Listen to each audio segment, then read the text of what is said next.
I've marked the first foot on this roll just to show you how they build up intensities, and usually when they start with combinations like this is the 5, what they call the 5 or 5-step. That's Mr. 2 and Mr. 6.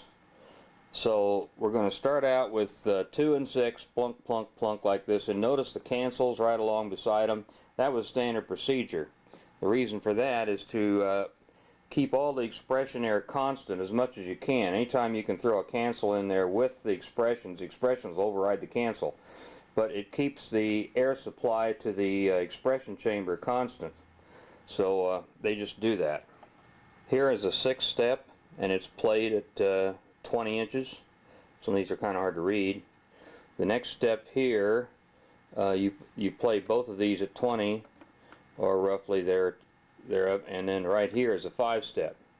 So it's halfway through this chord, and it's not going to affect that chord, but it gets it ready for this next little staccato chord right here.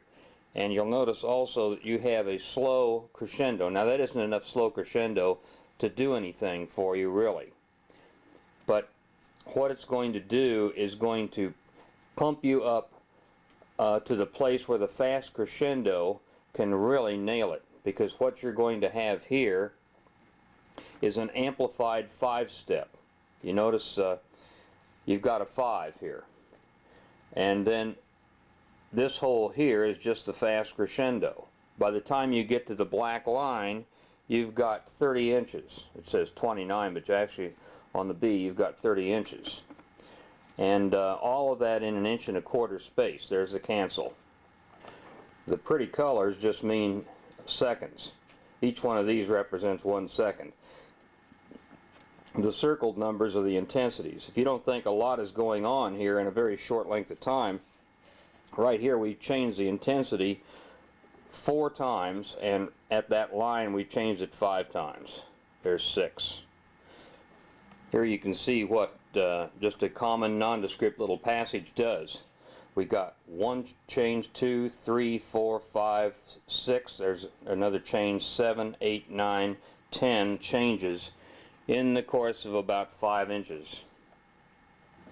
If you'll notice this figure right here, you'll notice we got a 2 and a 4, and then a cancel right here. This little piece of slow crescendo really doesn't mean much more than just to simply bolster the change of notes. The intensities right in here remain exactly the same as what you'd get for a 4, which is 8, about 8 inches on this piano. I'll show you another one that I tabulated. This is a longer crescendo here than the last one, and you'll notice that we've got 1 3/4 inches, 1 7/8 inches long crescendo here, and it begins with a 2. So now what we're going to do is we're going to platform this intensity with the number 2. So we take the 2 and we add to it the crescendo, and up here 3/4 inch away we give us our first 4. What's that do? That puts us up actually about 7 1/4, and then we cancel it. But we keep crescendoing. We hit the next 4, and we only have about 1/4 inch higher vacuum at the next 4, and then we cancel that very close to the next 4, and by the time we finish the 2-inch long crescendo we have about 8 inches. Not quite. It shows you that slow crescendos alone don't add that much. When you listen to that passage, however, you don't hear any changes between this note and this note.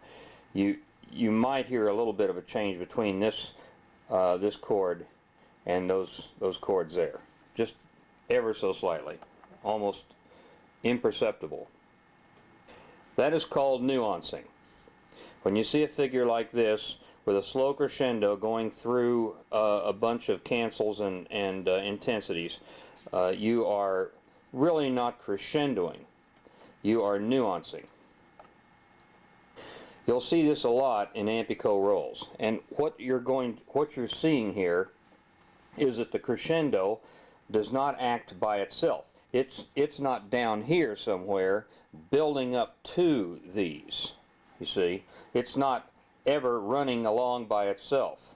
So as far as true crescendos go, there is no such thing hardly in Ampico rolls. Oh, there's a few, but they were wild cards and they were never recut that way. Before I go on to another roll, I want to remind you this roll was cut in 1924, and notice the complete difference between the left and right sides of the roll. Yet this roll very easily adhered to the 1924 standards. You cannot eyeball a roll without knowing what you're looking at and saying, well, obviously this side is different than that, so this would require two separate crescendos. That's wrong. Remember, these guys already knew that one crescendo was all they needed, and often on rolls that's all they ever used was the treble crescendo, and they ignored the bass because the bass crescendo on the Ampico A had to follow what the treble was doing. And whichever side has the higher intensities, even these intensities right here, that jacks up that particular side of the stack, so whichever side of the stack is highest at the time controls the pump. This is probably the oldest roll in my library. It's a 1914 copyright, waltz, Chopin, played by Leopold Godowsky. As I spin through this roll, I want you to watch this margin and this margin over here, and you'll see that the crescendos are almost identical as you pass through. Notice that? There's one a little different. Most of them are all together the same. Now then, here's the longest crescendo on the roll. Does it worry you that the Ampico B might not be able to follow that one? Let's see.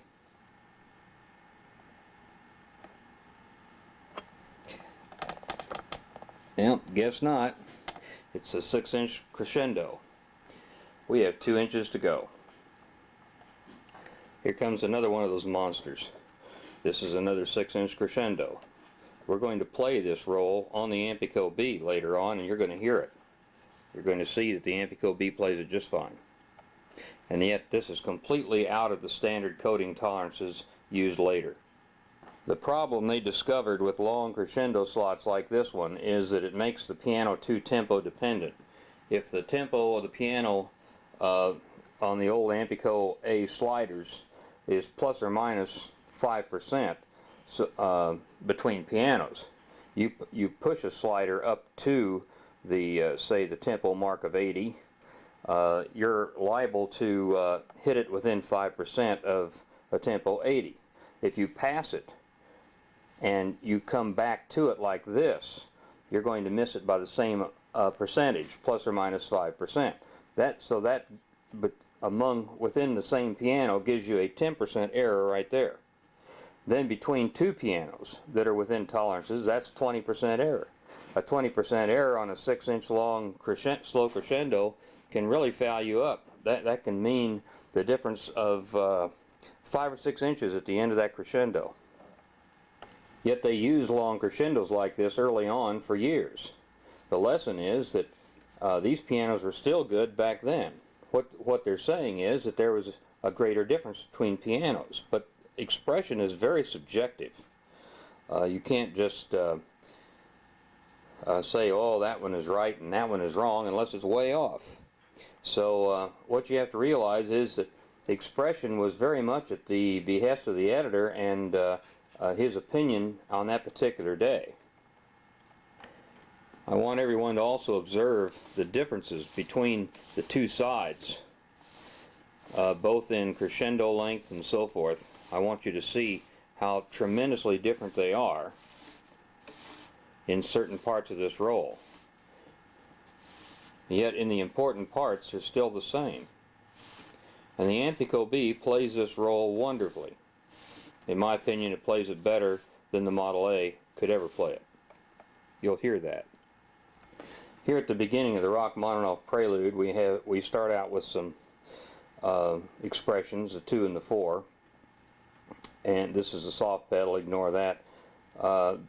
We cancel 2 and 4 right here, and then we begin with a 2, and we start to bring the piano up just a little bit to anticipate these chords over here.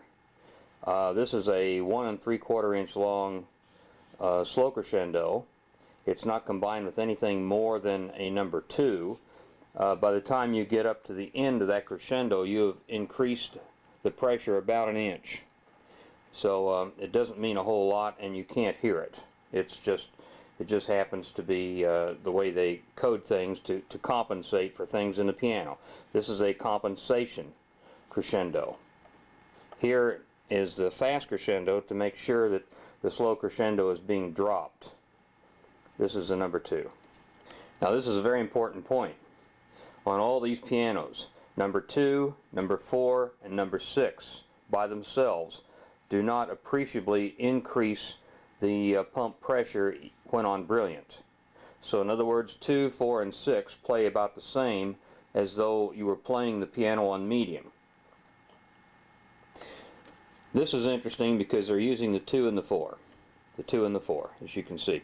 And what the 2 and the 4 is, you'd say, well, that counts up to 6. Why not just use a 6?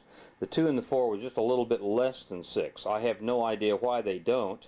And 2 and 4 is not a step, at least on the Ampico B chart. And you don't see it too often. I think they didn't like it because they had to too often put it on each side of the soft pedal, or sustain pedal, excuse me, and that weakened the paper. It's only about a ½ an inch difference. The green area I've painted in there is the first fast crescendo on that roll, and that will escalate the power of this roll, but you'll notice it doesn't correspond with the beginnings of any notes, and so it doesn't really do much except raise the pressure of the piano for that ½ an inch. After that fast crescendo section, you get a fast decrescendo on both sides of the paper. So it's hard to say why they continued it on up like that. By the time you get to the next chord, you've got a number 2 intensity at this point. And then just a little above that, the cancel. Then we've got a 2, 4, 6 right at the end, and it stays there. Dragging this roll then down after our 2, 4, 6, which is the 7th step, you'll notice right across from it we have a 5 step, but the 7th step has brought the pump up to its full power. That has clamped the amplifier, so when it hits this is going to be just under the full power of the pump, and it's going to go on up until it hits this chord right here. That means that these 2 bass notes, I don't know what note this is for sure, but if these are 2 bass notes, these are going to be played a little bit less power than this one is, but not much. So however, if this is all on the same side of the stack in the bass section, then these all 3 will be played at the same power, but just under the full power of the pump and piano. And what that means to us is that this is another way of nuancing. In other words, we have cranked the pressure of the pump up with this crescendo and hit it with this intensity. In response to the question, did they ever play chords with one note stronger than the others? Yes, they did. Here's one way they did it, for loud chords at least. You'll notice that this note right here occurs before the others in the chord. That is a note then that is accented. You'll notice how they've done that. Down here, can't see that. Okay. Down here we've got a 4 and a 6. I beg your pardon, a 2 and a 4. Okay.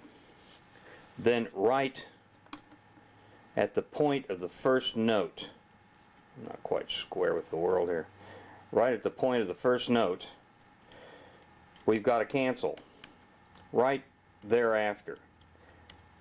And with the cancel, that cancels our 2 and their 4, so these notes here are playing primarily on first intensity. And since there was nothing in our bass section to give those notes intensity, we have an accent.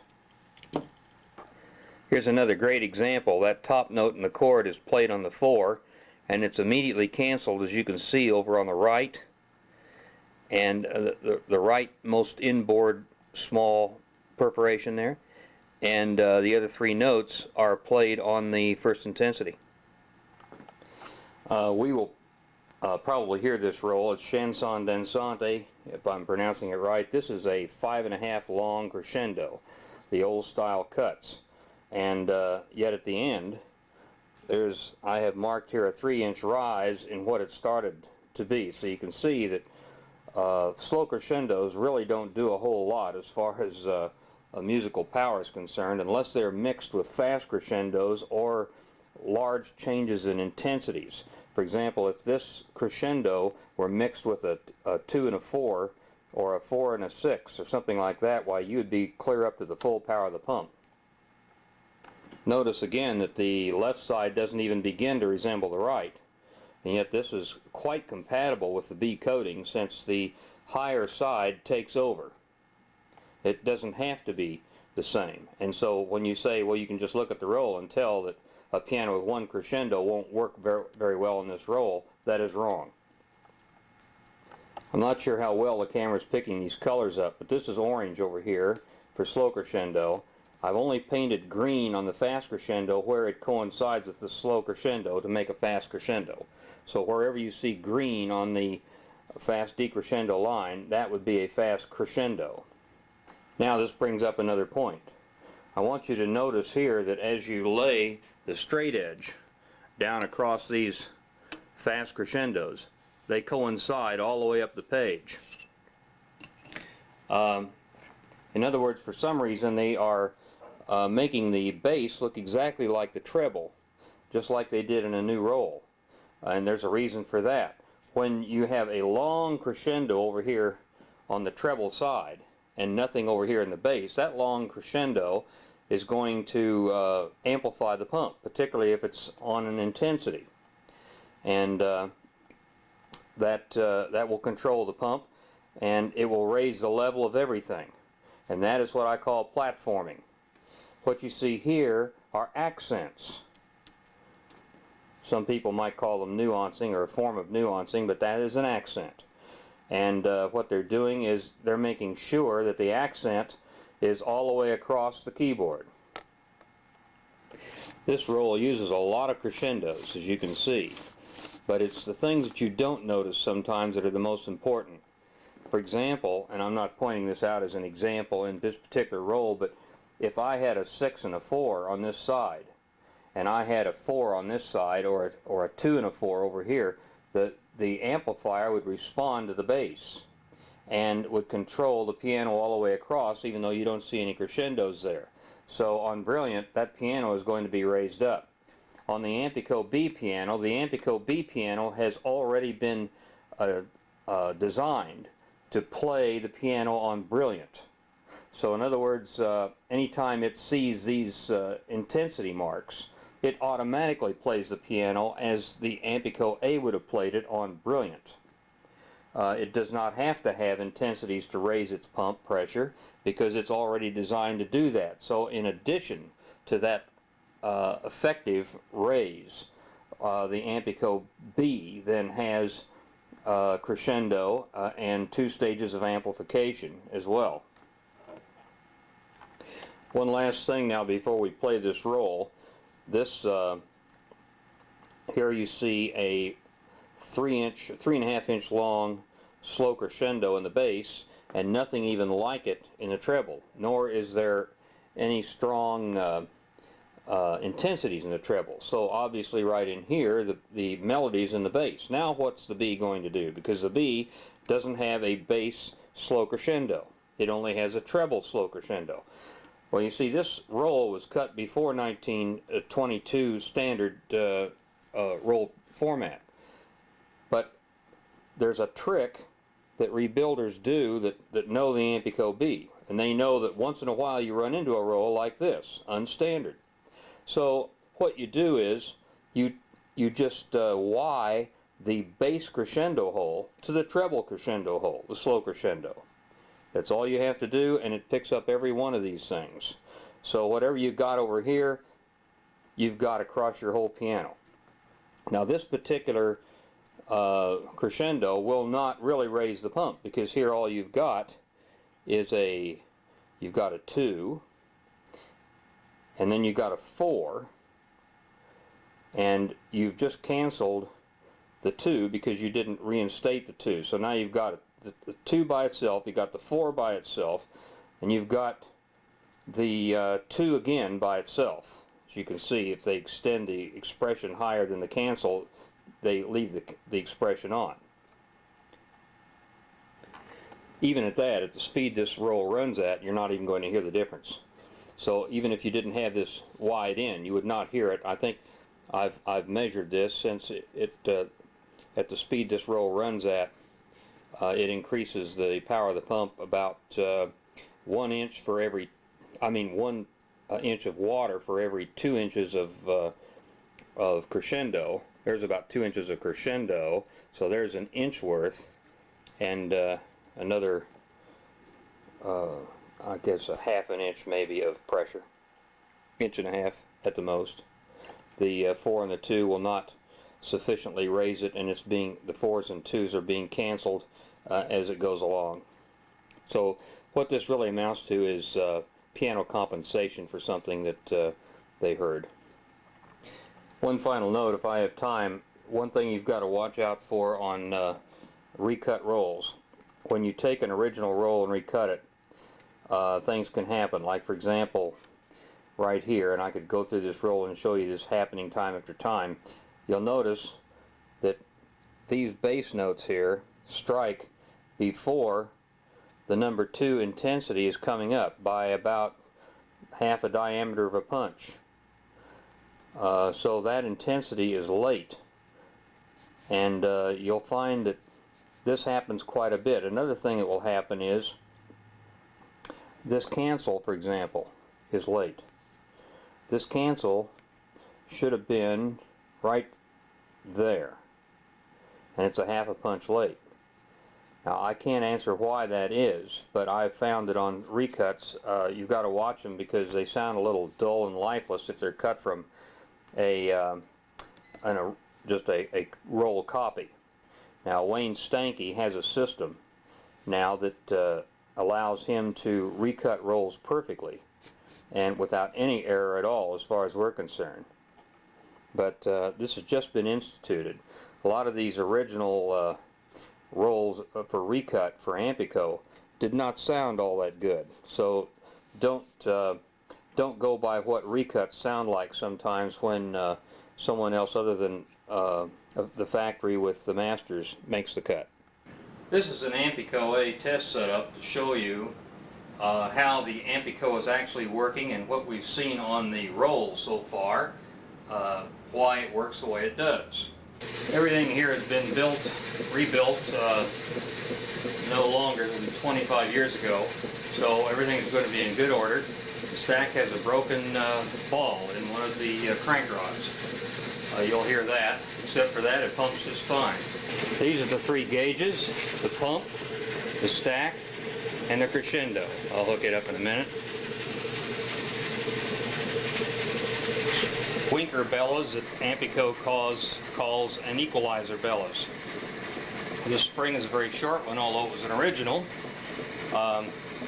It doesn't matter how long the spring is. The way you tell the tension of the spring is the deflection of the coils. When the coil's deflection is about roughly 3/16 of an inch apart, then this has the correct tension on it. Now, right now I have the stack set at 5 inches of vacuum.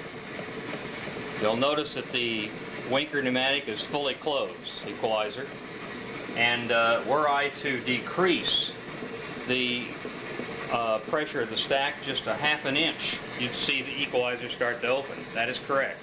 You may or may not be able to see the gauge right now, but it's sitting at precisely 5 inches of vacuum. Were I to decrease the vacuum just a little, you'd notice immediately the Winker begins to open, and I have not decreased it even a half an inch. That's what the equalizer is supposed to do. It's supposed to be out of the circuit during all expression convolutions. If it isn't, it will equalize away the expression. It's not an equalizer for the expression. The idea of this is to equalize the first intensity so that if the regulator valve ever overshoots, that's the expression valve, then the equalizer opens up a little bit, having stored energy in the spring. and restores the stack to its first intensity. That's all it's supposed to do.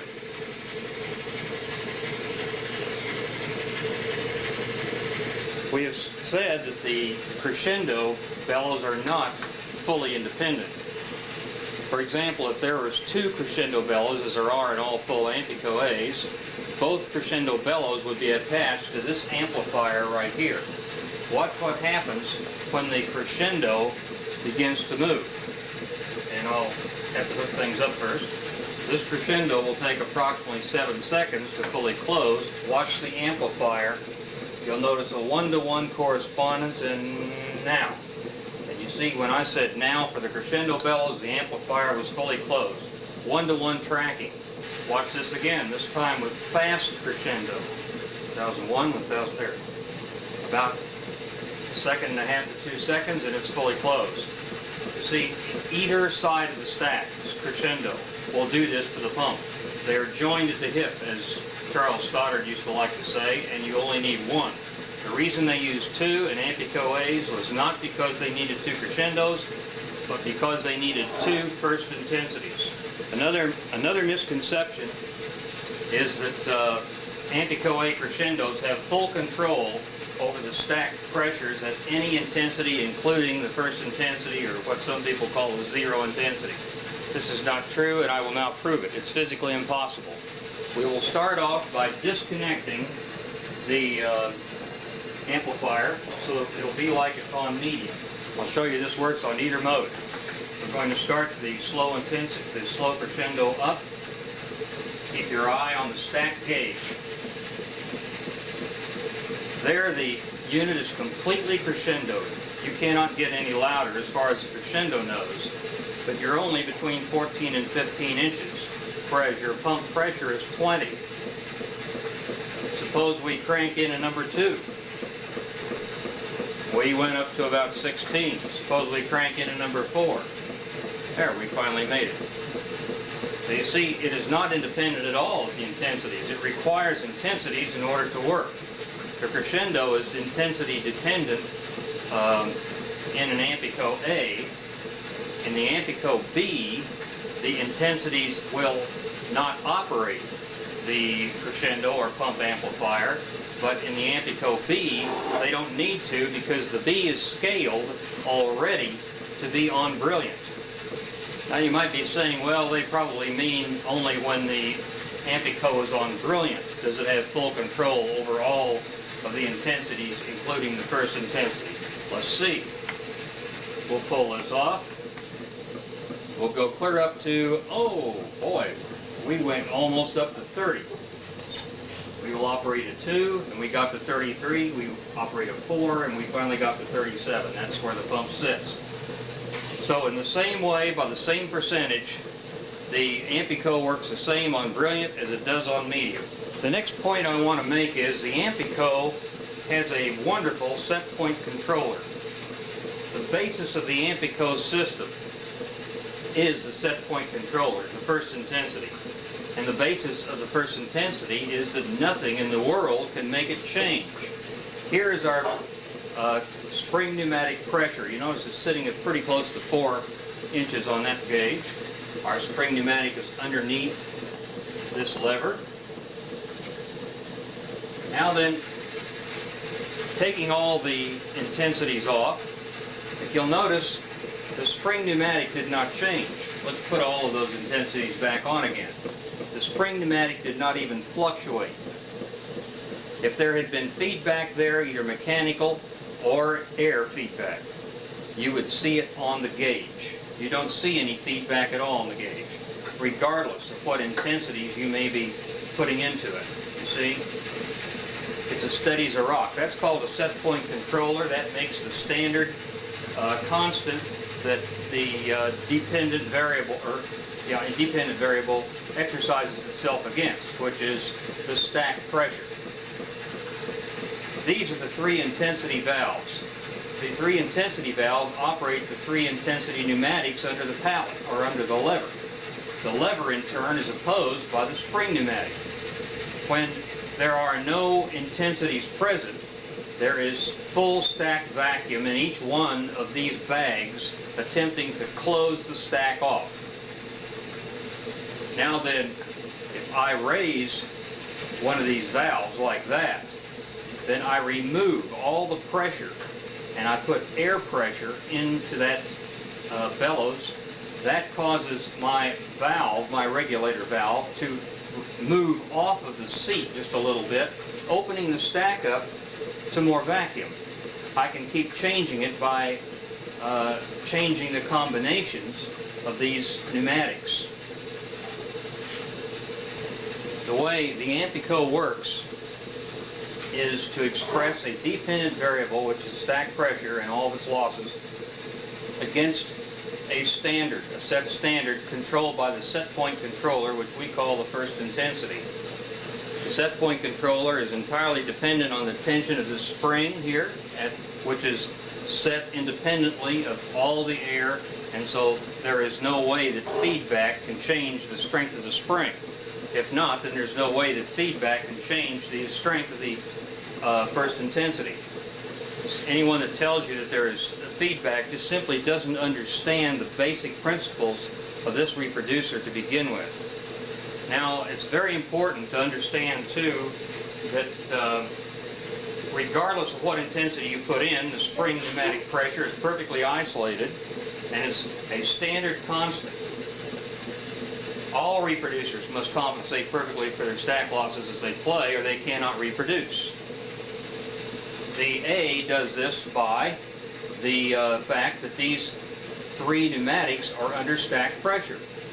If the stack suddenly gets weaker than it's supposed to get, what happens? Well, the tension goes up. These kind of want to spring up the lever like that because the spring pneumatic underneath is at a constant all the time. Well, you say, well, what happens suppose you're crescendoing? Then it's not a constant. Well, believe it or not, it is. Not in vacuum, but it's a constant in time. It's a constant rate that they have already allowed for on the roll. They know from the tempo of the roll how long to make that slot, so they are actually sliding that constant at a constant linear rate up the scale. And if you were to trace the Ampico crescendo mechanism, you would find it to be a perfectly straight line. It's quite a little machine in that regard. So basically what we have here is we have these three pneumatics between the expression valve and the stack. And these are attached to the stack. And these all get their air from the stack. So if they weaken, the whole lever system immediately compensates for that. Now in the Model B, it's even quicker because the B has a curtain. Just in your own mind's eye, replace this lever with a curtain. You might be able to see it. Curtain covers and uncovers a grid. And this grid is between the stack pressure and the pump pressure. And the percentage of uncovering that the curtain expresses is able to change stack pressure. Now then, if you have a certain fixed amount of vacuum underneath the curtain, you have a certain fixed percentage of peel away from the grid, allowing a fixed percentage of that air all the time to flow between the pump and the stack. If the stack suddenly has many losses in it, why, the curtain is able to compensate for those losses even more instantly than this is, because it has so much less inertia and it is so much closer to the source of the loss. This is the amplifier and spill spring. The spill springs are the same as the amplifier springs and the crescendo springs. This is an original crescendo spring here. If I were to substitute it for the spill spring here, it would pump at the same setting as it is now at 60 instead of 20. So what I did, I took this out and measured it, and I found out that the factory had stretched this, pre-stretched it about 1/4 of an inch, put it back in to do what they wanted it to do. Now that is the difference between an overstretched spring. So if you can imagine what it's like, in most cases these springs are not in very good shape, and these crescendo springs are all overstretched. And even though this is not overstretched, and I have a number of these perfect so-called original crescendo springs are not nearly as good as the new spring with the funny little angle loops. I recommend buying these for all of your Ampico A's, and I have an Ampico B spring as well. Now the way you set the amplifier spring is this. You first of all set your spill spring on the stop to 20 inches normal in the piano. Then you close this and adjust the screw stop to 35 or 32, whatever you want your pump to be at. That'll set the maximum pressure. And then you come back and you adjust this spring to the number 5 step for 11 to 12 inches, somewhere in between there. And I like it about 11 to 11 and a half. 11 and a quarter to 11 and a half is about right. And that's the way you set your amplifier. Here's another strange fact without an explanation. All 5 of these springs are expression springs or spill springs I've taken out of an Ampico B pump. This spring here is my new design, and you snip off the loops like they have, and you mount it in its place. But these 5 springs here vary in wire diameter and number of turns, as you can see probably. That is not good. The only thing I can figure out is that Alien American expected Ampico to be their salon piano and their Duart to be their classical piano, and they advertised them as such. Such was not the truth. It wasn't the case, but that's how they wanted to play the game. And there's no excuse for short little springs like this. We're completely overstretched. This spring was the one that got me very doubtful about the integrity of the Ampico Model Bs, the way some of them came out of the factory, and this is what caused me then to study the curve and build this one. This is a chart of the particular Ampico you were watching on the bench a minute ago, combined with the Ampico B graph, and I guess you'd say the area under the curve is yellow, including the orange section there, excluding the green. So the heavy black line is Ampico A on medium, and you can see that it has a little bit of a hump in its curve there. Not quite ideal. The tall line that goes way on up to the top there is the brilliant setting, and you can see how much distance there is between the 5 and 6 steps on that setting, and for that matter the 5th and 6th step on the Ampico A medium line.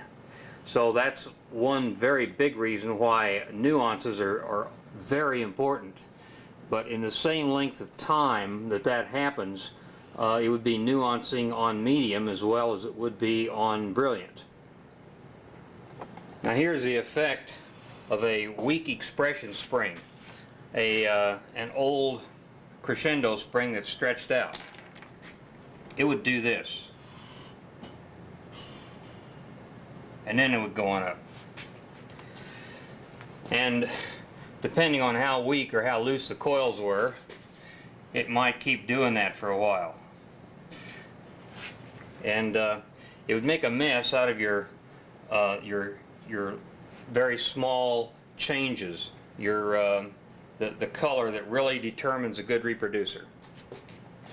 An Ampico B playing an Ampico A roll generates this curve that is outlined in blue, going up like that. So it is more linear.